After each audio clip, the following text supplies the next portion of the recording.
See, music is my language, and, I don't I really don't do a good job of interpreting it into words.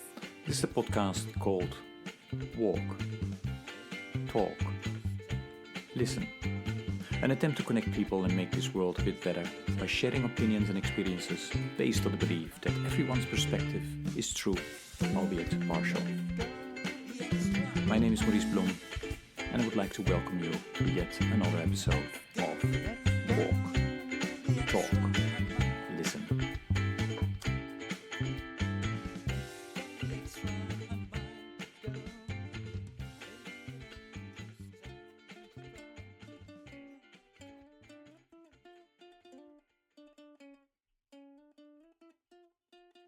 Okay, good day, everybody. This is another episode of the podcast Walk, Talk, Listen, and I'm really excited today about today's guest.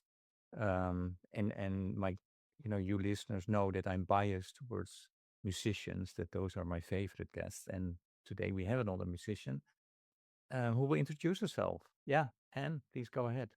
My name is Anne Drummond. I'm from Seattle, Washington. I moved to New York City in 1999. Um, yes, I'm known as a flutist. I went to Manhattan School of Music to study jazz piano, which most people don't know. Uh, I chose that because they gave me a big scholarship to do it. I've always been a flutist, and my upbringing, I was raised by music teachers, and my mom was raised in a small town north of Seattle, and my dad, Oklahoma. They met because my dad started teaching at Cornish College in Seattle, and my mother was a student there. And, I had a family. I ended up going to school in the inner city of Seattle, where all of the soul exists and the colorful people are.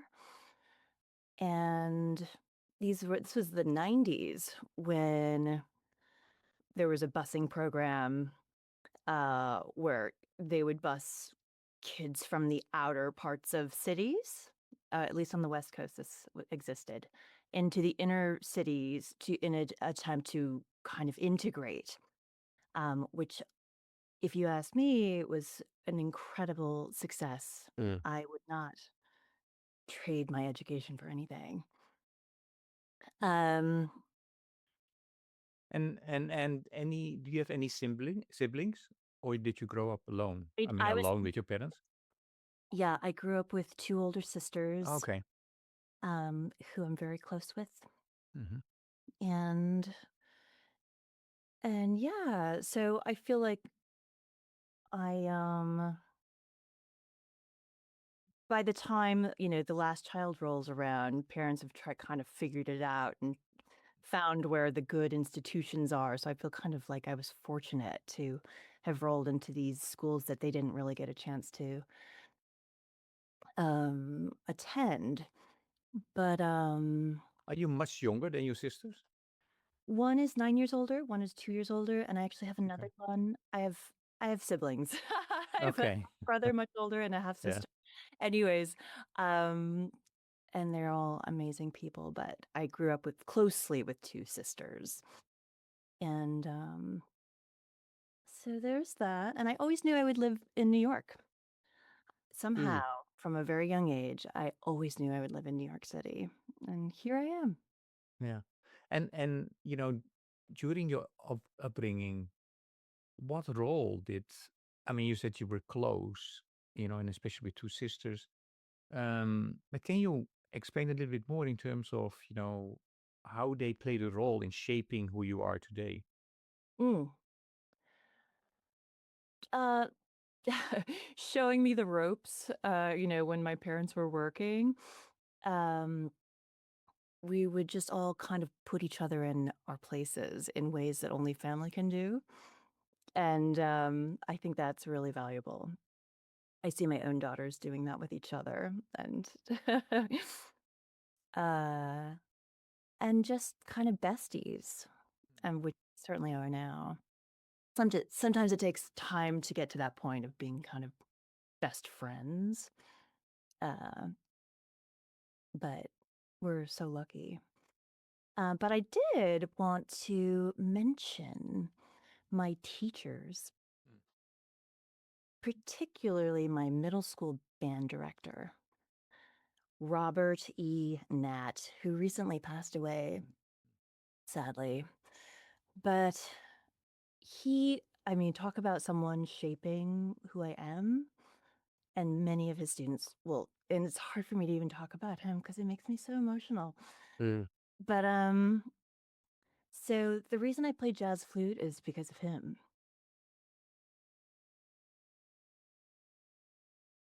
He was probably my closest mentor.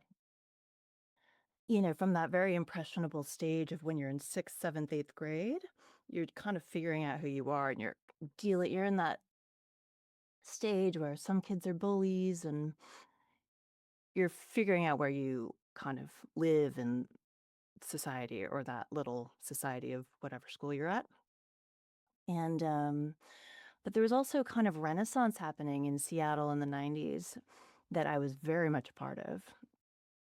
And just a lot of talent, a lot of interest in music, interest in nurturing kids and their musical journeys.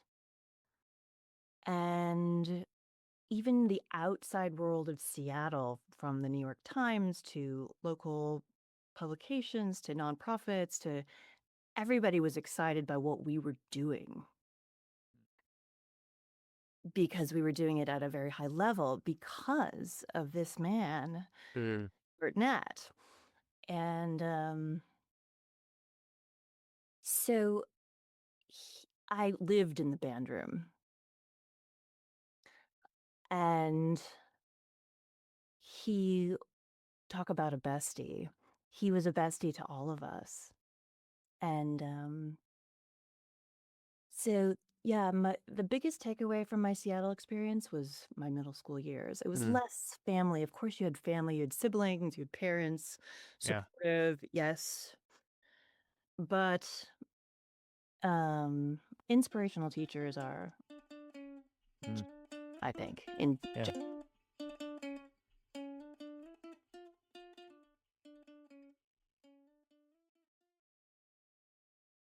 So, Anne, what for you, because I often ask musicians when, how did music first find you? I think for you, it was always there, probably because your parents were yes, musicians, right? So you probably don't remember a time without I don't. music, right? Yeah. Okay. um, so if you're explaining and, to me, or sharing that, that music room was so important and your teacher, was that also the case for your siblings? Did they also pick up music, or was it specifically something for you? My sister Jane, 2 years older, Mhm. she was very much in the classical world. She is a tremendous oboe player, although she, I think, is retiring. I think she's going to hang that up because it becomes too taxing. You know, a double reed player, you're making your own reeds. But she was always playing in the orchestras, and classical music was her thing. Um, but so yes, with Jane, yes. Okay. And then my older sister Molly, just always into kind of architecture and interior design and beautiful, kind of creating beauty around her. That was her thing. Yeah. Okay. Um, what type of music were you playing at that time? All kinds of music, or was it very much classical? Oh my gosh. Um, Jazz, honestly. So I know that Seattle's thought to be the kind of grunge mecca of, we are the birthplace of Nirvana and these people. But for us at Washington Middle School and Garfield High School, by the way, that's where Jimi Hendrix went to school and Quincy Jones. Buster Rhymes lived down the street. It was hip hop and jazz. So that was Mm, our grunge. okay, cool. Oh, I wish I would have been there. Uh, um, thank you for sharing that. And I have maybe some more questions about, your journey. But I would like to go actually a couple of days back when we met in Jersey City at the jazz festival there, and you were playing in a band with Andromeda Touré, who has also been a guest on this podcast. And what I wanted to ask you is because I have some questions about the way you play. But first, I would like to ask you, um, how were you feeling after the performance? Hmm. At the festival? Yeah. Oh, well, I'm used to having a monitor, and there just wasn't time for the sound guy to notice that I needed flute in my monitor because everything was taking a long time. And so there was very little communication, and then the show just kind of started. So I was trying to catch his eye. In retrospect, I wish I had just gone with it because it wasn't that big of a problem that there was zero flute in my monitor. I'm just used to having it. Um, so I love the freshness of that project. I have so much respect for Andromeda and just the ideas that are pouring out of her all the time. It's kind of bananas that she can come up with so much like hit songs. Uh she just wrote all those. So I love being a part of this new project of hers. Like love it. And I really love the material. And yeah, I felt like we played a show. That's how I felt. Mm, yeah.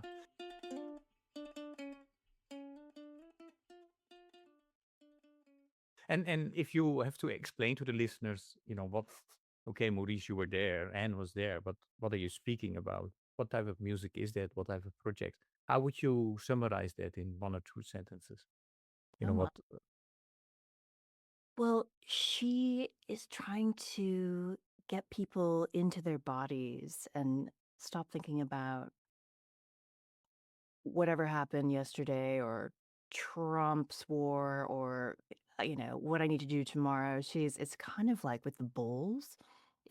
She's trying to get to a place that it's a meditative experience for the listener and putting that in the context of original music with musicians like us has never been done before.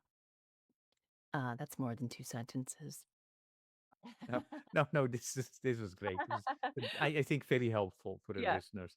So, okay, now we go back to you, although you were part of the band, of course. But when I was listening um, to you, um, often your flute sound almost like a human voice or someone singing.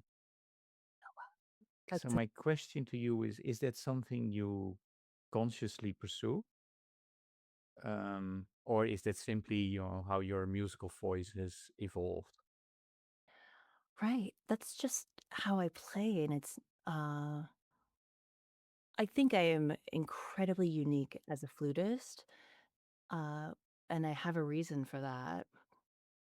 I have never studied, although I mean, I have really recently when I was teaching at Berkeley and I had to teach other flutists and they wanted to get into the canon of jazz flute improv.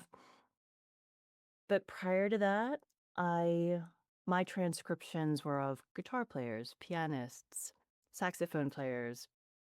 So my ears were relatively virgin to other flutists. So I can't sound like anybody because I didn't listen to them. I mean, I have, but in Yeah, my yeah. really impressionable, important Hmm. years, critical years, I didn't. Okay, okay, that makes sense. Okay, maybe I have a strange question for you around the flute and voice. If your flute could speak, what do you hope it would say? Oh. See, music is my language, and I don't. I really don't do a good job of interpreting it into words. Um, Someone said once, "And when I hear you play, I feel like everything's gonna be okay." Like there's something Yeah. nurturing or something about my sound Hmm. or my note choices or my I, phrasing. I hear that. I get that. Yeah. No, no, I totally, I don't disagree with that statement. Um, okay. Last Sunday when we met, you also explained to me that you are at the moment releasing, and actually you have already released a series of singles, Yeah. and in comparison to a more traditional album, then what Mhm. drew you to that approach, and what are you hoping to discover through these series? Right. I am hoping to make this my signature. My life changed when I created it's this room, you can't see it. It's all kind of here. When I built a recording studio, Hmm. which happened after 3 years of teaching at Berkeley. And I made a few dollars and I decided I wanted to spend it. And on preamps and microphones and gear. And then I started collaborating with Bryce Quinn, who's been tremendous. He's like my partner with the studio. He's brought a lot of his gear. I've got a Moog Voyager. He's the one that came up with the idea of buying a drum set. He brings basses and guitars and all this. And And we have just been inviting people over as it becomes, every other day the stars kind of align and it's like, oh, I met this person, or these guys want to do this thing, or this guy has a lyric. And it's become this really gratifying project. And also there's a lot of red tape before. You needed a label, you needed some team of people to like get things out into the world, but I've been putting music out on DistroKid, which is phenomenal. You put up your own art, you put your track in. If you don't like the mix, you can change it. Audio swap, you put it up and you're like, I think the bass wasn't loud enough. You change it and so the fact that I can do this with Bryce and the fact that I live near Union Square and part of coming up with this awesome studio was to kind of really attract like the highest, just the cats basically. Like, hey guys, we've got it all. Come through, let's make something. And that's what it's become. And we've been kind of cultivating this community. And I feel like I kind of live in the ground zero of it. And people who know that the door is open and that they're welcome to come and try out their ideas.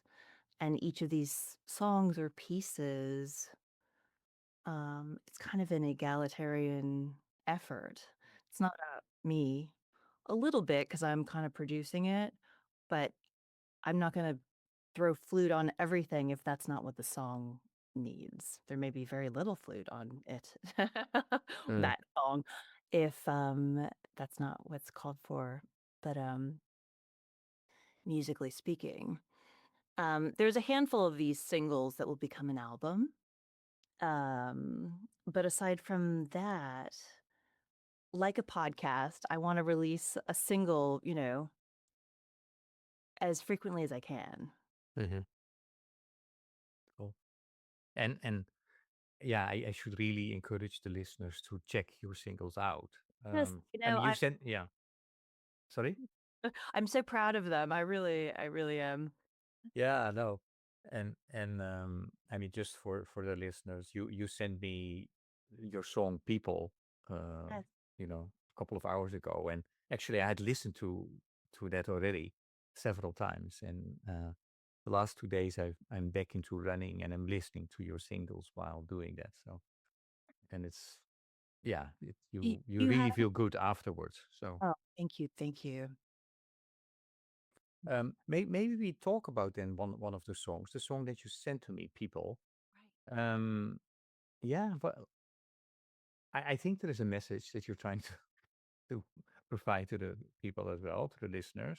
Right. Can you explain a little bit more and how did that song come about? And yeah, Yes, so it's based on James Baldwin's speaking, his quotes, and well, when he talks, everything is a quote potentially. And I just think it's hopeful, and it's one that it is inspiring to me. This tune that I created, and the moments that I grabbed from an interview he gave in 1970. It's called Meeting the Man. And I'm not a lyricist. I try. I come up with things here and there, but I just thought why not put these lyrics into song, and because they're so incredibly moving. And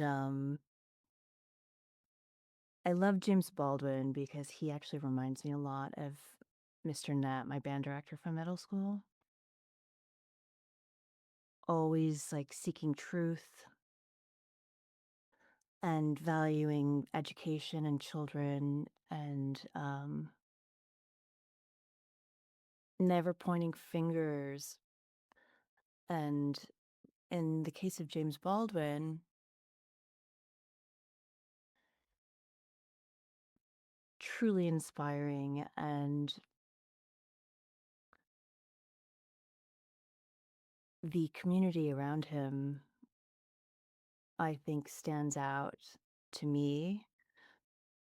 Obviously, his writings are massive, but his voice, literally his voice on record everywhere to check out and absorb and be inspired by is just, it makes me think of Mr. Natt and, that community that he created for us to enjoy and be enriched by. Which also translates to what I'm trying to do here in the studio with the community I'm trying to build. Inviting, you know, musicians that I know, musicians that I don't know, proper collaborations. And I think that song, it's called People, really encompasses all these things. And hope, to me, it really kind of embodies hope. Hope to me. I don't know if we can listen to it. Maybe that's for. I'm always afraid that they stop my podcast because I'm did not pay for the Oh, yeah. Don't worry. um but yeah, folks definitely should listen to the song. But maybe this is a moment where they stop the podcast and listen to your song and then come back. That would be great. That would be great. I mean the rhythm is great, and yeah, I should not. I should leave it up to the listener to Okay, take that's in what you fine. just That's fine. take in what you just said, and then Yes, take it from there. Um, in terms of the the project, right, or the community that you're trying to build, and the people that you collaborate with, um, do different collaborators bring out different parts of who you are as an artist? absolutely. Um, I love that aspect of it.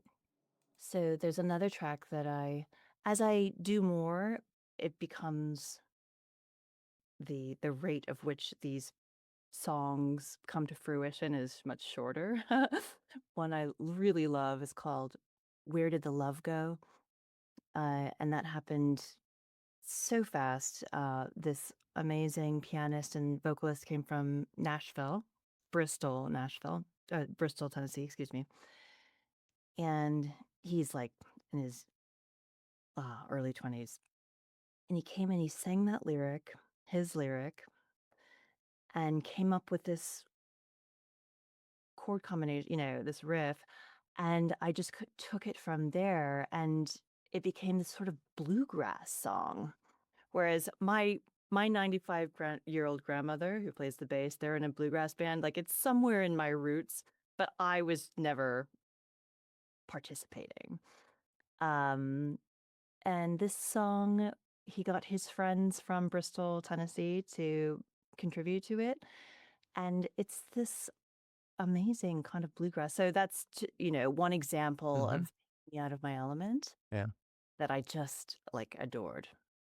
Oh, that's awesome. Yeah, that's cool. Um, hey, and one thing that stood out to me while reading about your work, um, was a sentence, a phrase, describing a through line in your life.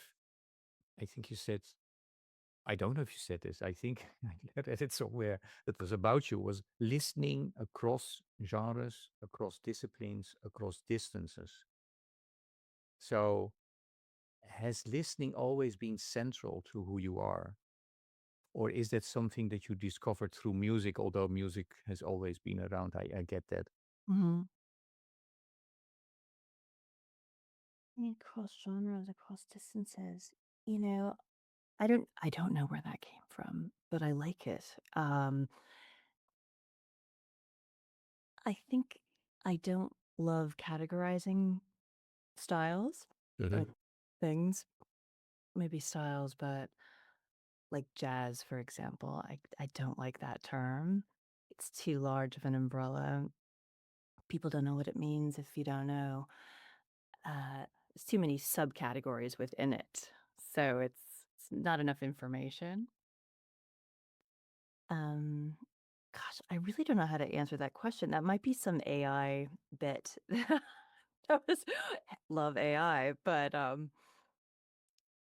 do love for example, I put a trio together recently. I was asked to give a concert that went so beautifully with cello, piano, flute.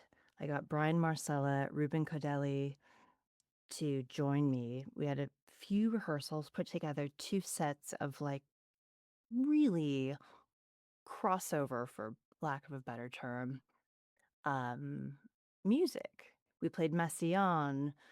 The pianist Brian like played it as well as any famous classical pianist could present that thing.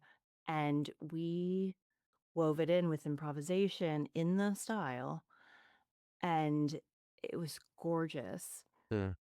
We then went to Chorinos, like pretty unknown Chorinos, then to old standards that I'd written when I was a kid, to um, kind of requiem type pieces that the guys had written that were somewhere between classical and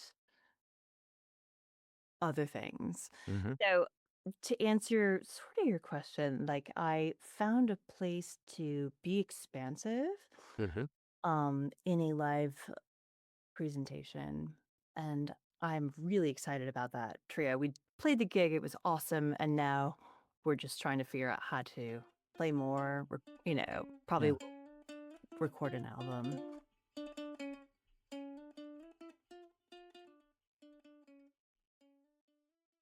cool. So even if the information came from AI, I'm happy that I asked you the question about listening. But now I'm afraid, like, oh my God, I should have double checked when I did some research around you. But my information also that Yeah. I found said that you have worked with neuroscientists. Oh, Is that yes. oh, that's correct? Okay, good. Yeah. So you looked at the relationship, I think, between improvisation and the brain. Yes. What surprised you most from that work? Well, there were no real surprises. It was the process that I Mm. loved, that I learned from. And we had a hypothesis. We were trying to make the case for the brains of expert improvisers, that those skills transferred to, great things in other areas. Um, I think because we wrote grants to the NIH, we did smaller studies that didn't get finished. I mean, we tried. I think it seemed a little wacky to people at the NIH to really fund. Um, it was tough to get people in the MRI, fMRI scanners. I got in there happily. I thought it was the greatest fun of my life to get in there. But to execute these studies, you almost needed vocalists. So I got in the scanner and I improvised to like a live band. This was so many years ago that I don't remember it as well as I once did. Mhm. But there are other neuroscientists that have successfully made this case, I think. I think one of them last name Lim, I have to check. But so yes, I did do these studies. My collaborator was Dawn Robin, and it's been so many years, but I know neuroscientists love musicians because our Mm. brains look so different from everyone else. Um, and I next podcast I'll be prepared, with more information. I just have to look back on what was sort of revealed, not from us or maybe from us, but from others who actually fulfilled their studies. Maybe a question to you about, that particular process. Did it change how you think about creativity or about learning? A little bit. Yes. So there's some, I mean, maybe a lot of people know this, but random practice as opposed to repeating your practicing.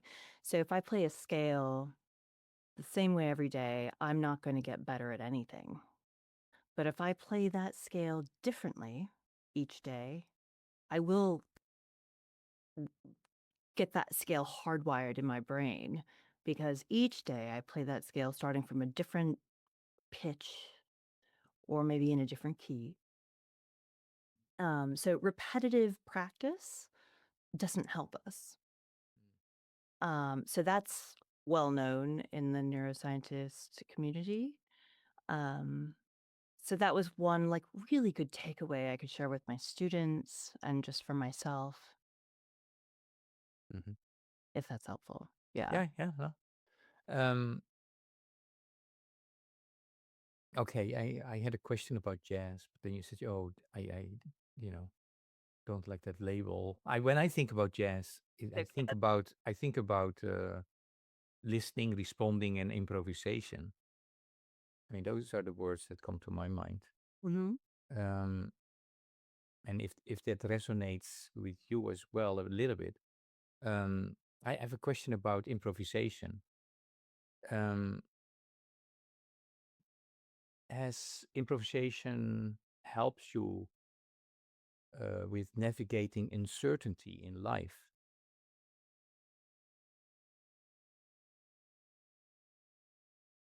Um, I don't know. I think that life is improvisation and yeah, to become good at staying on our toes, that absolutely helps you navigate anything. Um, so yeah, improvisation in what domain is the question. I think once you've been doing something for so long, honestly, I don't know that there are transfer effects. If I've been improvising since I was a child and like it's so easy for me, I think that's maybe this is against my neuroscience hypothesis, that might be something that's just there. That might be what Mhm. I've learned from all of this, the neuroscience kind of studies, and now I'm 45, and that's just what I think. James Baldwin said something interesting. He said, "When I was young, I knew so much. Now I know nothing." Yeah, But I often feel like that. Um, okay, I would like to go back to your studio, Mhm. um, and maybe help us to know how it is to be there with fellow musicians. Can you describe to us what happens in a room full of musicians when they are truly listening to one another?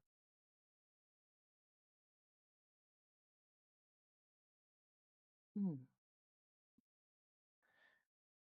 But do you mean musically or metaphor? I mean, and in what No, context? musically. Yeah. That's when magic happens. That's the point you want to get to. That's what Andromeda is trying to get to, Mm. where you're properly present. Um, as she says, like throw all those licks you learned out the window and just let's really, to me, getting to the point of spontaneous composition, almost um, like Copeland, or, then we're talking more simplistic things, maybe. But that's when you get the real, like, Kind of Blue. They reached that on that recording. That's the goal, I Uh, think, for uh, all of us, to get to Kind of Blue. okay. And just for listeners who are not familiar, that's Yes, the Miles. album of Miles Davis, right? Uh, yeah, that's definitely a classic. Although, and you and I had a short conversation about that before you started the performance on Sunday, is that for me that's not the only thing Miles Davis did. I also liked his electric years. While I know some of the purists, they say, well, then he got lost, later in life, which I totally disagree with. I So do. so, but yeah, I do think kind of Blue is a masterpiece. Absolutely. Of real meditation Mm, in a music setting. yeah. Do you think society could learn something from that? You know, the way you collaborate and create as musicians when you really listen. Yes, I think building the community that I'm trying to build, that already exists, by the way, but creating a place to nourish that, make things, make music, connect, and I think absolutely, because music matters, art matters, it's people making these things, and I love to think that I've provided a space for people to come to and try out their ideas and likely see them come to fruition. And hey, thank you, DistroKid. Put it up. It's so easy. It just like warms my heart that I have this ability to do that and refine as we go.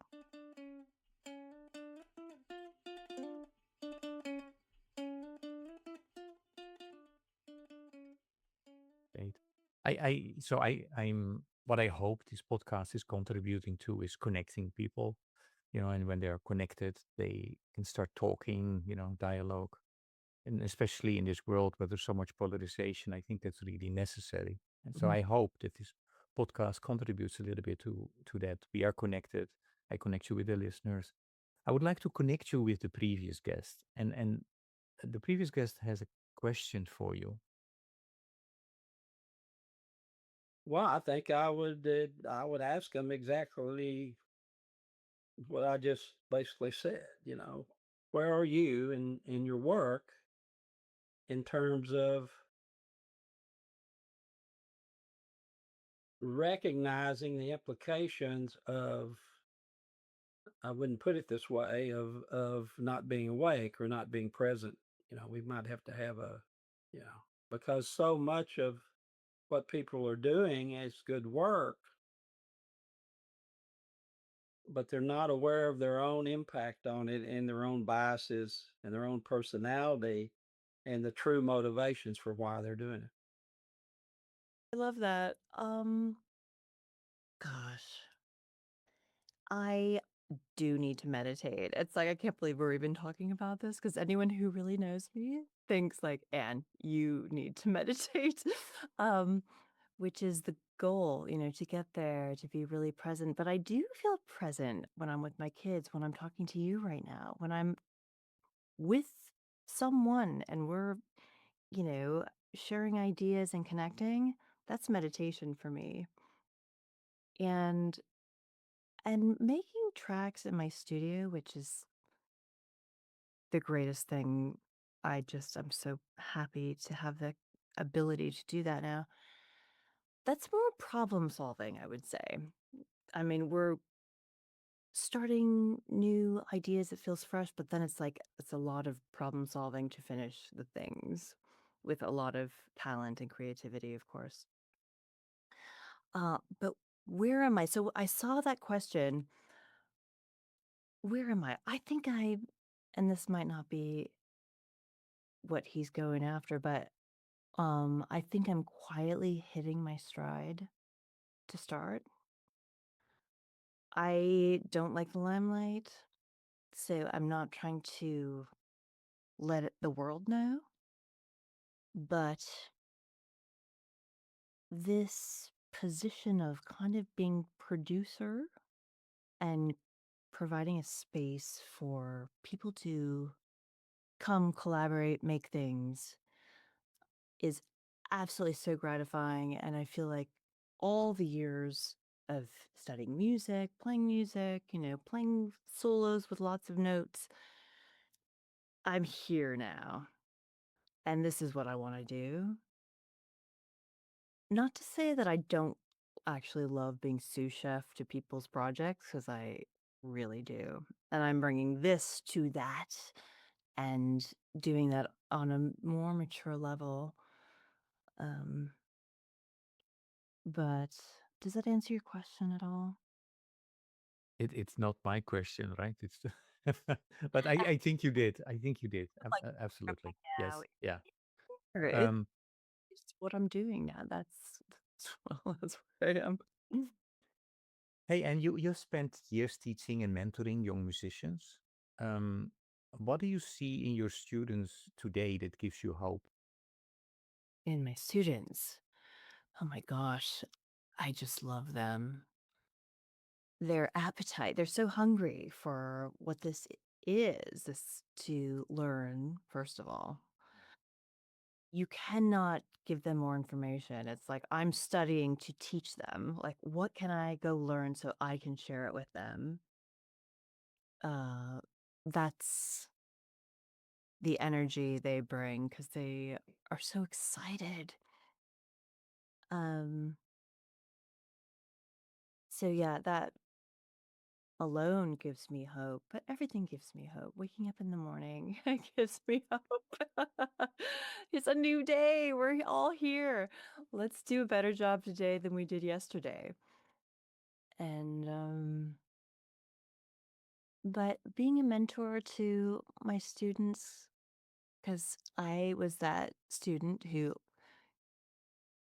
kept my former teachers around as friends, peers, and I am committed to doing the same. And I love that role, and that gives me hope. And what are young people teaching you? Everything. I love them. Uh, they don't have kids yet. They're seeing the shows around town. Uh, their tastes are incredibly diverse, just like mine are, and they have the time and the interest to have these kind of deep talks about all of it, and I love that. Gives me hope. It does, and it drives me. It's very motivational. Yeah. Um, I would like to and do a couple of questions that I normally don't ask to, the regular guests. Although, I mean, yeah, I told you already in the beginning, I'm biased towards musicians. So I have a special question for the musicians. Always ask them if I don't forget. Um, okay, and I want you to choose between a trio, a quartet, or a quintet. Okay. All right. I would say a quintet.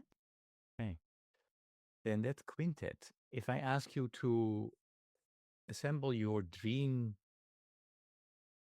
quintet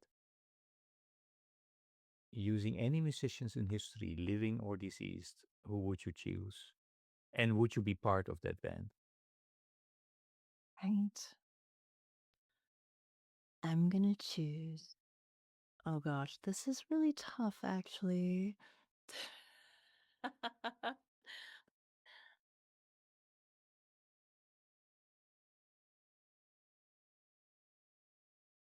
Bass, Paul Chambers, because he had this incredible voice that sings. He would sing with every note he played.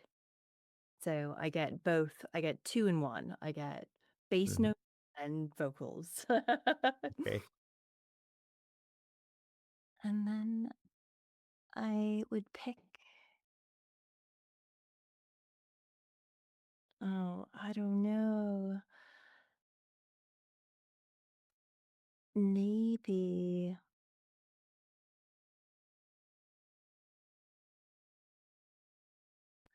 there's a percussionist who I love. His name is Keita Ogawa, and he's from Japan. I use him for everything that I possibly can, and I just love his use of all the drums. So yeah. And then I might get a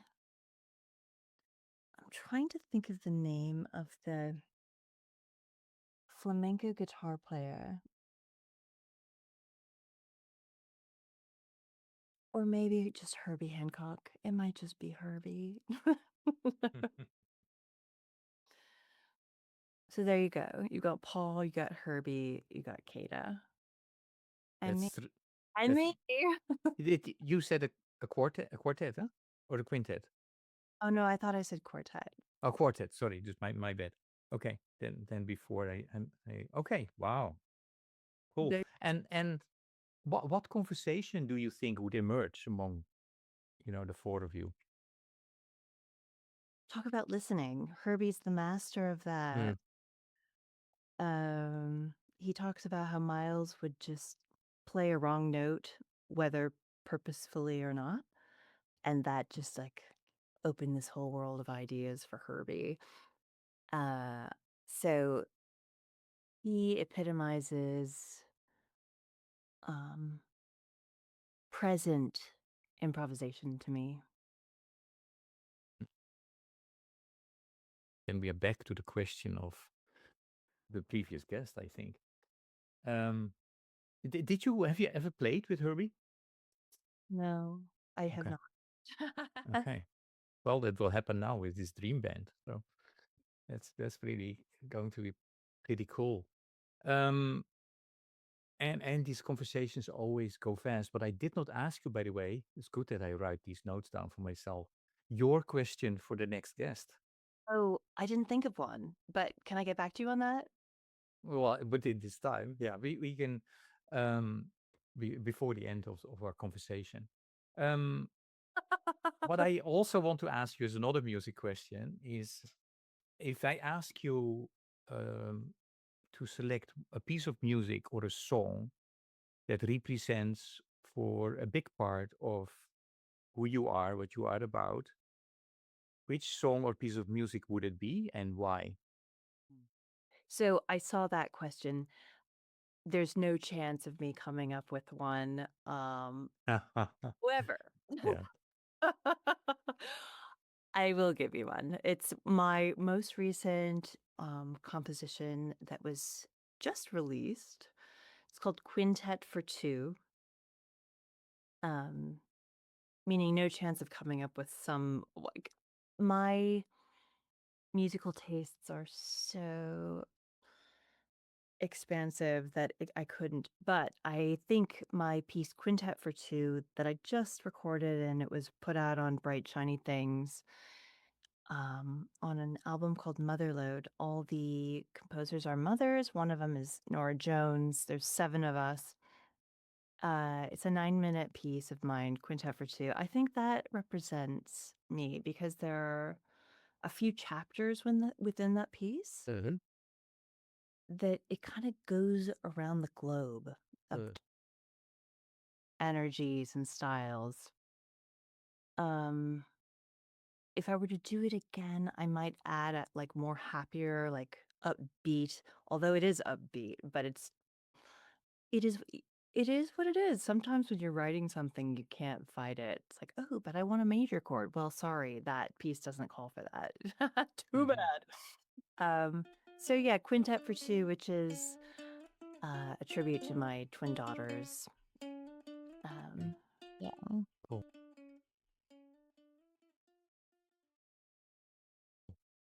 Um, well, we will check that out. I will mention that in the podcast notes so people can, and I will add it actually to a playlist that I've made on Spotify, and I still need to make it on YouTube as well.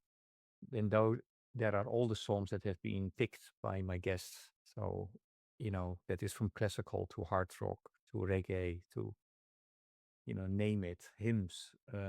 It's really, for me, it's really cool to listen to that and to be reminded about the conversations that yeah I was able to have with great people from around the world. So that brings me back to asking you your question for the next guest, because we are getting to the end of our conversation. I would need to know who that guest was. I never say that, so Ye- yeah, I never explained that to the previous guest. So it's just a person that you want to ask a question to. Oh my goodness. Um,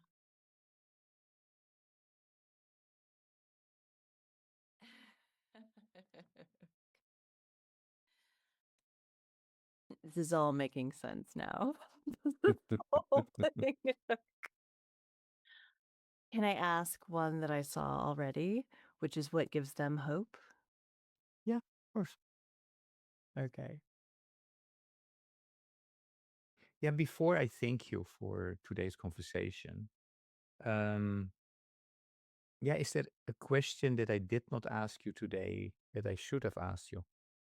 Mm.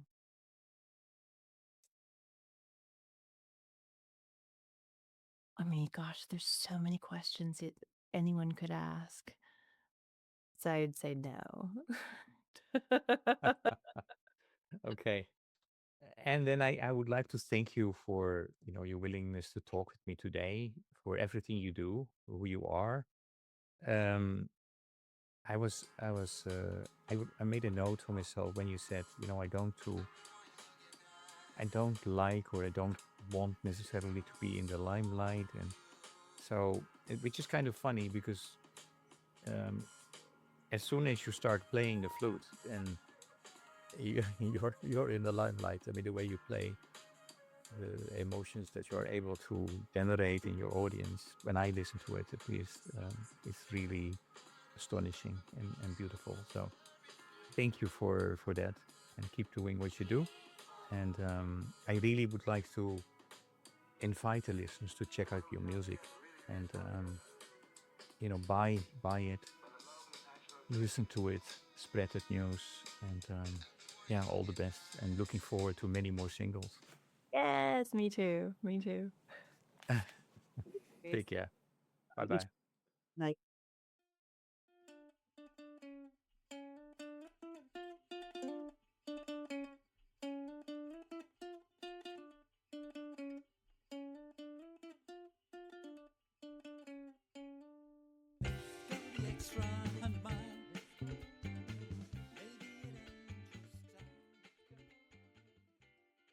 Thank you for listening to Walk, Talk, Listen. Please check us out on 100mile.org or follow us on Facebook or Instagram.